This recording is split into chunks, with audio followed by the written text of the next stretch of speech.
En s'égarant dans des considérations poétiques du côté oriental, en définissant comme lieu précis un souterrain ou une enveloppe pleine de photos, la toile virtuelle avait été cartographiée puis vandalisée de fond en comble. Avant de connaître le retour d'étranges phénomènes, la toile avait fait jaillir des lignes de code apparentes qui, semblables au mouvement rapide généré par le silex, s'auto-administraient les discussions des internautes planqués dans les chatrooms.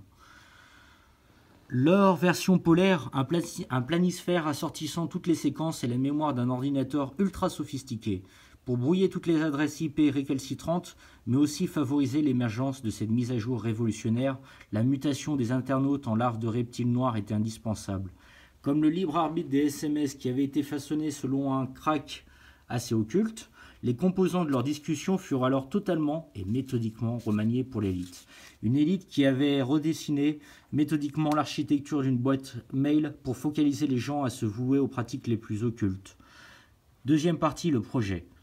Absorbé par des contemplations psychédéliques, l'ordinateur Burroughs Cora Homer 7 produisait un bourdonnement déconcertant chaque fois qu'un projet était déclenché.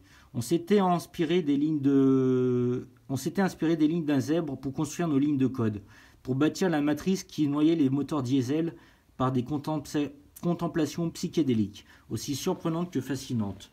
Nous savions par anticipation que tous ces moteurs diesel avaient besoin d'un nouveau et fulgurant carburant, un ver mutant avec un ADN mûrement modifié.